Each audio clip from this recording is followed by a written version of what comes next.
யமனையே நேர்ல பார்க்குற அளவுக்கு சாவுல இருந்து மீண்டு வந்த சினிமா பிரபலங்கள் யாரெல்லாம் தெரியுமா?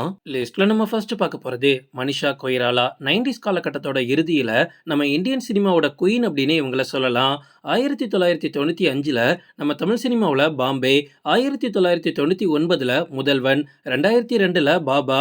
இவங்க நடிச்சது 3 படமா இருந்தாலுமே 3மே மிகப்பெரிய நடிகர்கள் கூட. சரி, நம்ம தமிழ விடுவோம். ஹிந்தியில ஒரு மிகப்பெரிய சாம்ராஜ்யத்தையே உருவாக்கி வச்சிருந்தாங்க.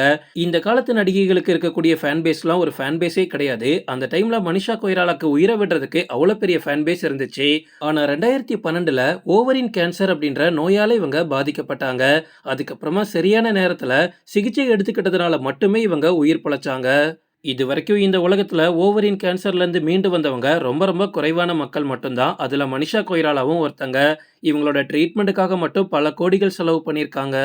லிஸ்ட்ல நம்ம அடுத்து பார்க்க போறது ரித்திக் ரோஷன். ரித்திக் ரோஷன் பார்க்கறதுக்கு செம ஃபிட்டா இருக்காரு.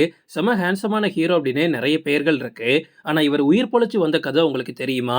நம்ம இந்தியாவிலேயே ஒரு டைம்ல பெஸ்டா டான்ஸ் ஆடக்கூடிய ஹீரோ அப்படின்னா ரித்திக் ரோஷன் தான். ஆனா இவர் ஸ்கொலியோசிஸ் அப்படின்ற நோயால பாதிக்கப்பட்டவர்னு உங்கள எத்தனை பேருக்கு தெரியும்? இவரோட முதுகுத்தண்டுல மிகப்பெரிய வளைவு இருந்திருக்கு. அதனால பல மருத்துவர்கள் இனிமே தொடர்ந்து நடிக்காதீங்க, முக்கியமா டான்ஸே ஆடாதீங்க அப்படின்னு சொல்லியிருக்காங்க. ஆனா பல வருஷங்கள் ட்ரைனிங் பண்ணி இன்னைக்கு வரைக்கும் சூப்பரா தான் டான்ஸ் ஆடிட்டு இருக்காரு. இதை விட மிகப்பெரிய ஆபத்து என்ன தெரியுமா? இவரோட மூளையில பிளட் கிளாட் ஆகி இவர் உயிர் பொழைப்பாரா அப்படின்ற சந்தேகமே இருந்திருக்கு. இதெல்லாம் ஒரு 10 வருஷத்துக்கு முன்னாடி. அந்த டைம்ல ரித்திக் ரோஷன் ரொம்ப பாதிப்படைஞ்சு கண்டினியூஸா ஹாஸ்பிட்டல்ல தான் இருந்தாரு. பட் அதுக்கப்புறமா தீவிர சிகிச்சை மூலமா ஒரு வழியா இவரை காப்பாத்திட்டாங்க. லிஸ்ட்ல நம்ம அடுத்து பார்க்க போறது ஷாருக் கான். ஷாருக் கான் இன்னைக்கு மிகப்பெரிய சூப்பர் ஸ்டார். எக்கச்சக்க கோடிகளுக்கு சொந்தக்காரர். ஆனா ஷாருக் கானோட ஆரம்ப கால வாழ்க்கை ரொம்ப ரொம்ப கொடுமையா இருந்திருக்கு. மனுஷன் ரொம்ப பாவப்பட்ட குடும்பத்துல இருந்து வந்தவர். முக்கியமா இவர் பார்க்காத வேலைகளே கிடையாதுன்னு சொல்லலாம். ஷாருக் கான் சினிமாவில் நடிக்கிறதுக்கு முன்னாடியே அவரோட உடம்புல நிறைய அறுவை சிகிச்சைகள் பண்ணியிருக்காங்க. அவரோட உடம்புல ஆப்ரேஷன் பண்ணாத பகுதிகளே இல்லை அப்படின்னு சொல்லலாம். அந்த அளவுக்கு எக்கச்சக்க வாட்டி ஹாஸ்பிட்டல்ல அட்மிட் பண்ணப்பட்டிருக்காரு. இவரோட உடம்புல பாதி இடத்துல பிளேட்ஸ் இருக்குன்னு சொன்னா உங்களால நம்ப முடியுமா? லிஸ்ட்ல நம்ம அடுத்து பார்க்க போறது ராணா. ராணா செம ஃபிட்டான ஆக்டர். பாகுபலி படத்திலேயே நம்ம பார்த்திருப்போம். மனுஷன் பார்க்கறதுக்கு என்னமா இருக்காருன்னு. ஆனா சில வருஷங்களுக்கு முன்னாடி ராணா பண்ண மிகப்பெரிய தப்பு என்ன தெரியுமா? குடிக்கிறது. அவருக்கு ஸ்மோக் பண்றது, குடிக்கிற பழக்கம் ரொம்ப அதிகமா இருந்திருக்கு. ஆரம்ப காலத்துல, அதாவது சினிமாக்குள்ள நுழைஞ்ச காலகட்டத்துல அது ரொம்ப ரொம்ப அடிக்ட் ஆனதுனால ஒரு டைம்ல இவருக்கு மூச்சு திணறல் ஏற்பட்டிருக்கு. ஹாஸ்பிட்டலுக்கு கூட்டிட்டு போகக்கூடிய வழியிலேயே மனுஷன் இறந்துருவார் அப்படின்னு நினைக்கும் போது ஒரு வழியா கஷ்டப்பட்டு இவரை காப்பாத்துனாங்க. அதுக்கப்புறமா தான் குடிக்கிறது, ஸ்மோக் பண்றது இது எல்லாத்தையுமே மொத்தமா விட்டுட்டு ஃபிட்னஸ்குள்ள வந்தாரு. ஆரம்பத்துல ராணா இவ்ளோ ஃபிட்டாலாம் இருக்க மாட்டாரு. ஆனா இப்ப பாருங்க, மனுஷன் இரும்பு மாதிரி இருக்காரு. லிஸ்ட்ல நம்ம அடுத்து பார்க்க போறது சமந்தா. சமந்தா இன்னைக்கு பல நடிகர்கள் கூட நடிச்சு ஒரு முன்னணி நடிகையா இருக்காங்க. எக்கச்சக்க ஃபேன் பேஸும் இருக்கு.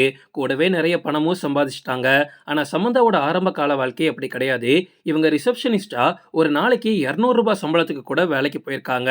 2011ஆம் ஆண்டு இம்யூனிட்டி டிசார்டர் அப்படின்ற நோயால பாதிக்கப்பட்டு 2 மாசம் ஹாஸ்பிட்டல்லையே இருந்திருக்காங்க. அந்த டைம்ல சமந்தா படாத கஷ்டமே கிடையாது. அதுக்கப்புறமா அவங்களோட லைஃப்ல முன்னேறி வந்தாங்க. பட் நாக சைத்தன்யா கூட ஏற்பட்ட டைவர்ஸ் காரணமா அவங்க ரொம்ப மனசு உடைஞ்சு போய் இன்னொரு நோயாலையும் பாதிக்கப்பட்டாங்க. ரீசெண்டா அவங்க ஹாஸ்பிட்டல்ல எவ்வளவு கஷ்டப்பட்டாங்க அப்படின்னு நம்ம எல்லாருக்குமே தெரியும். லிஸ்ட்ல நம்ம அடுத்து பார்க்க போறது விக்ரம். தமிழ் சினிமாவில் நடிப்பால பல ரசிகர்களை கவர்ந்தவர் தான் நடிகர் விக்ரம். இவர் சினிமாக்கு வரதுக்கு முன்னாடி காலில் மட்டுமே 23 சர்ஜரி பண்ணியிருக்காரு. நினைக்கும் போதே பயமா இருக்குல்ல. 23 சர்ஜரினா யோசிச்சு பாருங்க. அதுக்கப்புறமா ஐ படத்துக்காக 25 கிலோ உடல் எடையை ஏத்தி குறைச்சிருக்காரு.